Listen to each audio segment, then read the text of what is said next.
Hello, hello, hello. Ron and I are back to preview the home game versus San Jose. We have Dan joining us with QuakesFan.com. Dan, please say hello. Hey, how's it going? Good, good. And as usual, Ron, hello. Hello, everybody. Good to get back to soccer after that horrific week. Yep, it was a really rough week in Orlando. On a positive note, though, we did just win our Open Cup game versus Jacksonville 1-0, so that's always awesome. And anyway, so we're gonna jump right in, typical match preview format. Dan, can you please tell us about San Jose's recent form before the Copa America break? Sure. So San Jose, we've done really well at home, and we are really awful on the road. In fact, we are one of the four MLS teams that have yet to win on the road. So coming into Orlando, it's not looking too good for our team and our road record. In fact, we just lost Tuesday night in the U.S. Open Cup in Portland. So if you tack on that, that's 6 straight road games that we have not been able to secure a win. So basically, we're a Jekyll and Hyde team. At home, we're pretty good. We have yet to lose at home, and we have yet to win on the road. So we did have a number of call-ups for Copa America, and also we did have a call-up for the Asia Pacific tournament as well. Simon Dawkins, who played for Jamaica, he was injured. You probably won't be seeing him. Obviously, Chris Wondolowski for the U.S. men's national team, and you have a couple of the Panamanian players, Anibal Godoy and Alberto Quintero, who will be returning. I don't know if they'll see much action because they did play all 3 games for Panama, even though Panama was knocked out. So it's a kind of a game day decision based upon what head coach Tom Kinnear is thinking. All right, and what do you think the starting 11 will look like with that said? If I had to predict a starting 11, Bingham's probably going to be in goal regardless. Right back, we'll probably see Marvell win. Center back, if he's healthy, Andres Imperiale. If he's not healthy, possibly Matias Silva, who played center back in Portland. He's one of the new guys that we have. He's only 19 years old. He did play in Florida. He's from Brazil, but he did play high school soccer in Florida before the Quakes grabbed him and brought him over here. I'm not exactly sure what team it was. Victor Bernardes will probably be at the other center back position. And then left back is a toss-up between Jordan Stewart and Sean Francis. Jordan Stewart is just coming off of an injury. He is probably 100% by now. He did see some time in the U.S. Open Cup, so I would expect him to start. But we'll see. Coach Kinnear usually takes these things fairly slowly. So those are probably going to be your 4 on the back line. I would expect Kinnear, he likes to run the flat 4-4-2 with 2 defensive midfielders. So if you were to run that flat 4-4-2, you'd probably see Godoy, Anibal Godoy, and Fatai Alashe at the defensive midfield position. You'd probably see, Simon Dawkins is injured. So he'll probably replace Simon Dawkins with Matias Perez Garcia, our other designated player, who will probably play on the right wing, I'd say. And left wing, it's kind of a toss-up too because there's a little bit of Cordell Cato is coming back off of injury. He might try to see Cordell Cato coming in on left wing. You could have Tommy Thompson. There's a number of players. Shea Salinas. I doubt he'd get the start. I'm sure he'd be on the bench. But there's a lot of different options at left wing. And then obviously at forward, you're probably going to see Chris Wondolowski if he is back from international duty, and Quincy Amerikov. Wando is not back from international duty. I would expect to see either Innocent or Chad Barrett taking that spot. Innocent is our $1.3 million designated player who has done absolutely nothing for the team except for collect a paycheck and sit on the bench because he's been injured. So we'll see. I know that fans are a little disgruntled with his performance, but we'll see. He's got some redemption to do. So we'll see if he's able to suit up if Wando is unavailable. All right, thank you. And Ron, I mean, we have an overpaid player who sits on the bench too, but I'm not going to mention any names. But all right, anyway, we're coming off a draw in NYCFC. We were really shorthanded, so to get the draw there in the funny little field against a team that we have mixed results against. Really shorthanded is a positive in my book. I thought the 2 games before that were pretty decent too. Last month had ups and downs. It started terrible, and then we finished, with 3 games in 9 days, and I thought we made the best of it. Ron, what do you think about our recent form? Well, I mean, they haven't lost in the last 3 games. Their points per game is not too bad for the East right now. I mean, they're right there, battling out for one of the final playoff positions. I think you can throw form out the window with this break we've had. It's kind of like restarting the season. I felt like the Open Cup game was kind of just a tune-up to get us ready for Saturday. So I don't think that the past form matters much anymore. It's how the players stayed in shape, and if they stayed sharp over this little break, that will be how we'll judge Orlando City starting Saturday. So starting 11-wise, you'll probably see Laren up top. Kaká hasn't practiced yet, so I would assume as of right now that Kaká won't play. But we'll find out more tomorrow. I mean, if he doesn't practice tomorrow, I would almost assuredly say he's out. So we'll know a lot more tomorrow. So I would expect, I mean, if it was me, I'd put Baptista at center attacking mid, and then I'd have Molino and Vinter on the wings. Obviously, you could throw Rivas in there too. Rivas played tonight, where Vinter didn't play at all, and Molino got a few minutes in the end. But those 3 are always in some sort of winger rotation. And I expect Higuita, who was on that suspension, the yellow card accumulation against NYC, he'll be back in there with Carrasco. Both of those 2 players have been playing really well for Orlando City, especially Higuita, but Carrasco's really been kind of the unsung hero, which is surprising. We didn't really expect much out of Carrasco, but with Darwin Seren going down, Carrasco's really filled in nicely. On defense, we're probably going to be looking at Shea, Redding, Mateos for sure. And then I would say Kevin Alston. I guess there's an outside chance we could see Ramos, but it seems like he's kind of in the doghouse right now. And then the big man, Joe Bendick, is in goal. And so 2 of the better keepers in the league we'll see on Saturday. Yeah. Mm-hmm. All right, and I think that our lineup might be a little more similar to what we saw with if Kaká's out.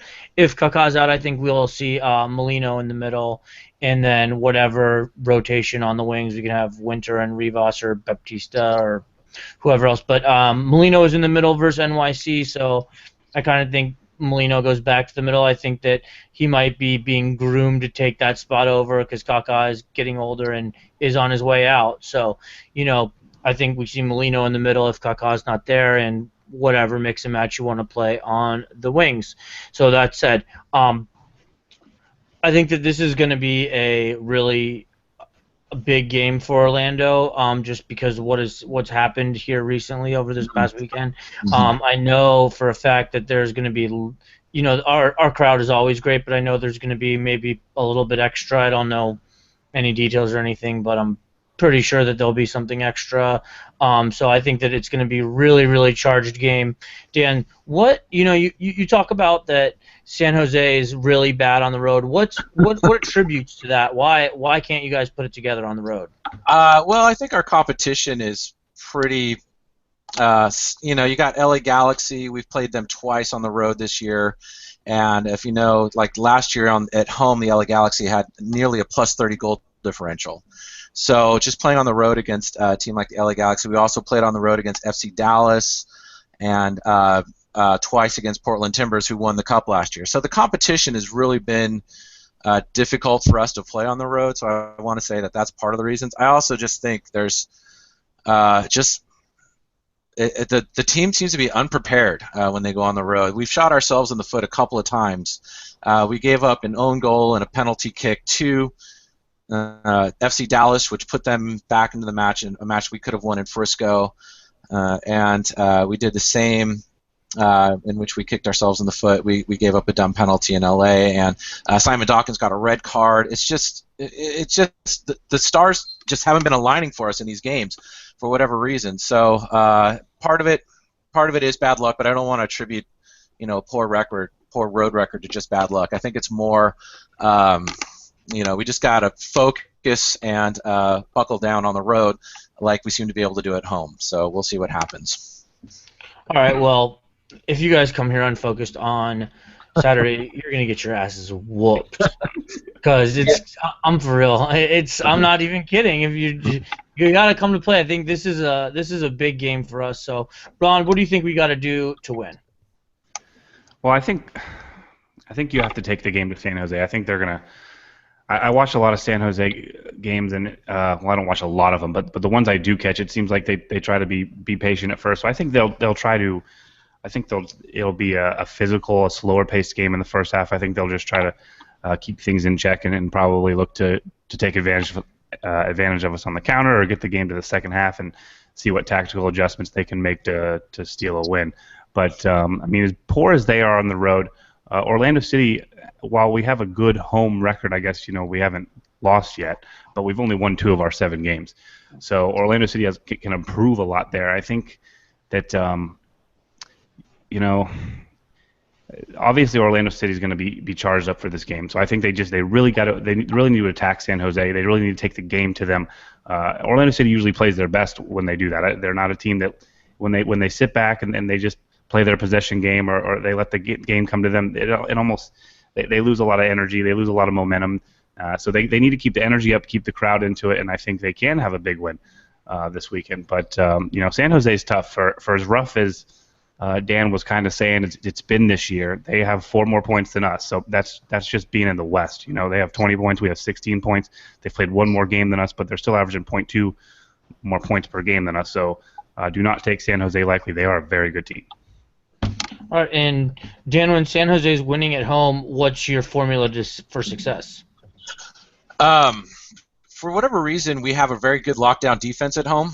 We don't really give up a lot of goals. I think we have 4 clean sheets at home, to be honest. So, and that's out of 7 games. So it's for whatever reason, our defense really shows up at home. I think that was probably going to be one of the keys for trying to win on the road, is having that same defense, because we've had a lot of rotations. We've had a lot of injuries at defensive back, and the center back, Clarence Goodson, he played 2 games and he's been out ever since. We've had Andres Imperiale, who's supposed to fill in. He's been injured. We have Sean Francis and Jordan Stewart. Sean Francis us. We have Kip Colby. So it's been a lot of interchanging in the back. But when we're able to find that chemistry, we're actually a pretty good defensive set in terms of preventing clean shots on goal and making Bingham really work for saves, because we do really swarm the ball. And offensively, we seem to make the most of our chances. We're able to convert the shots that we do put on target into really good scoring opportunities when we are able to do that. So we kind of are that lull you into a false sense of security, and then all of a sudden, boom, that first shot on goal somehow finds its way into the back of the net. So that might be another storyline that runs in this game, where San Jose, we don't have a lot of run-up, build, play, but all of a sudden, that one shot from that corner, or just that strange cross from Shea Salinas finds Wando, and before you know it, we're on the board when we shouldn't. We really haven't been playing that style of possession. Playing more back. So we'll see what happens. All right. Well, I think if you guys are going to let us possess the ball, we're going to take full advantage of that. We like to possess the ball, although we've not been that great at it. Our possession is actually really, really poor unless we're down. So that's one of the things I harp on my blog, is our lack of possession play.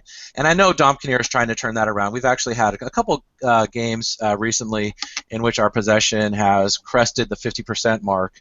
But for the most part, we hover around 40-45% most games. So, well, isn't it hard to try to win the possession game when you're playing a 4-4-2?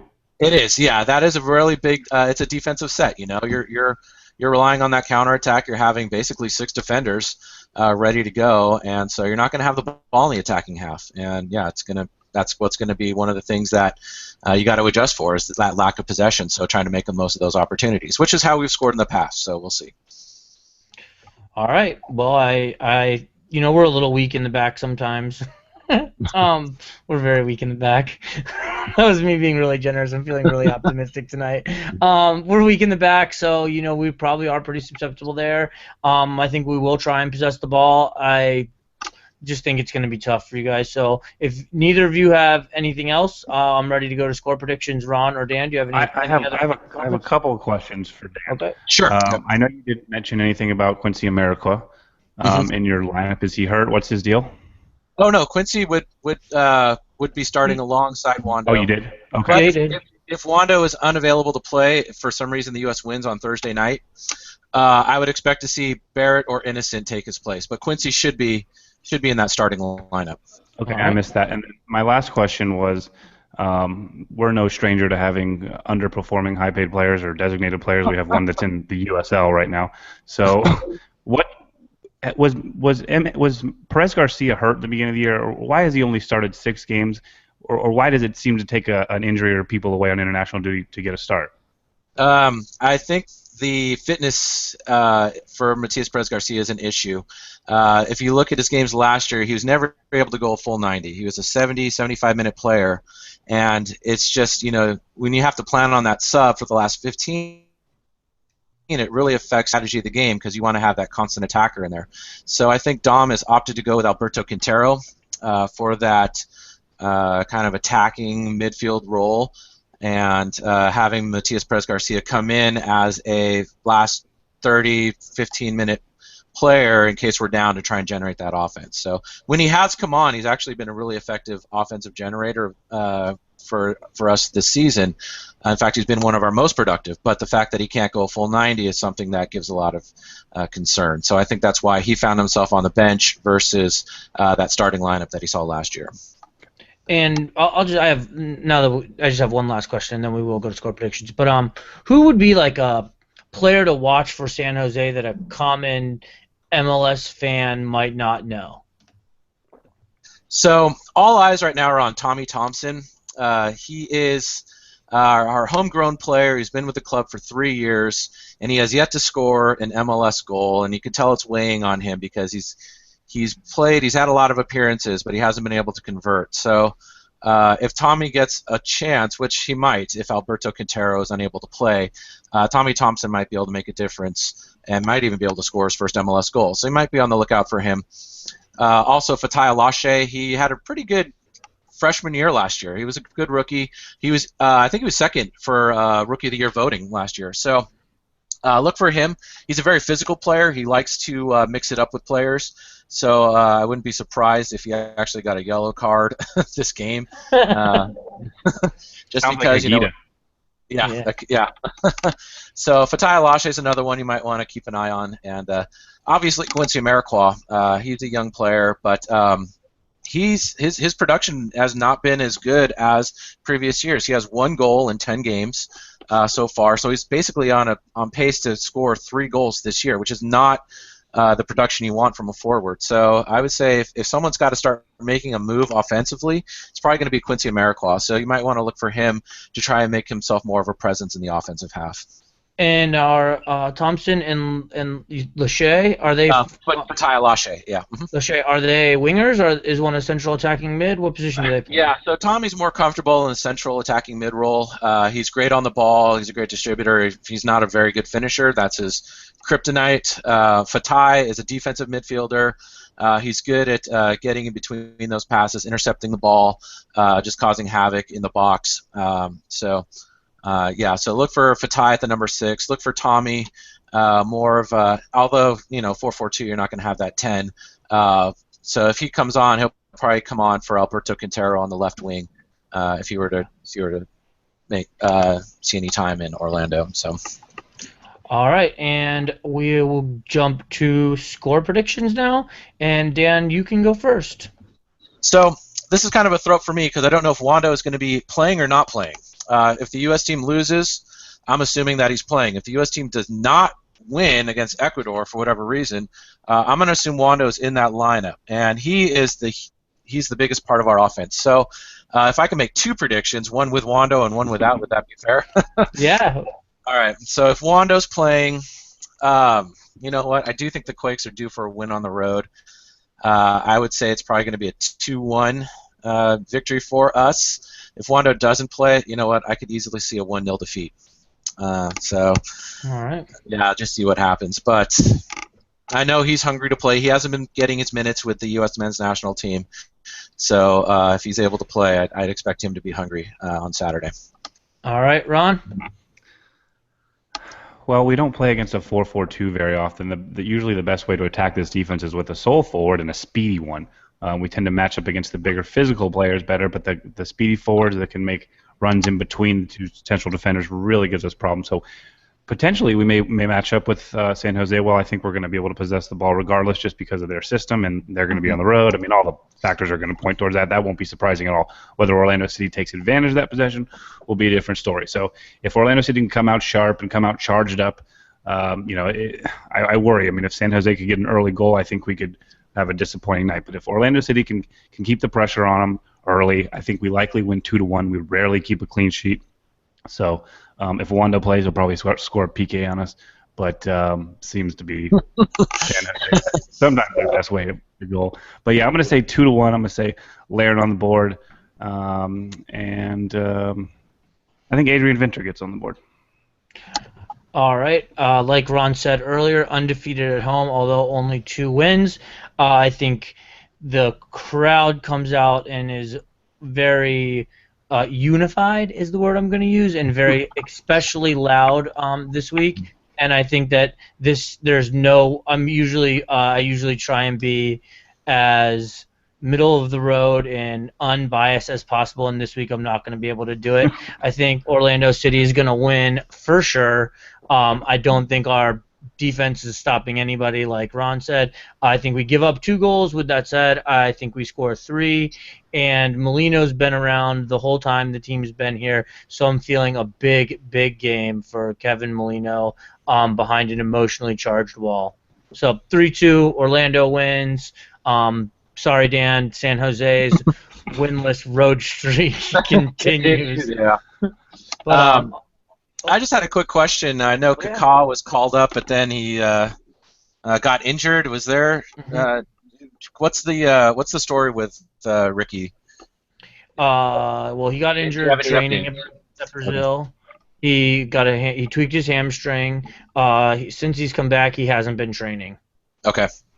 So I would imagine that he's not going to be playing on Saturday, but I don't know. Just if it's a hamstring, well, and isn't it?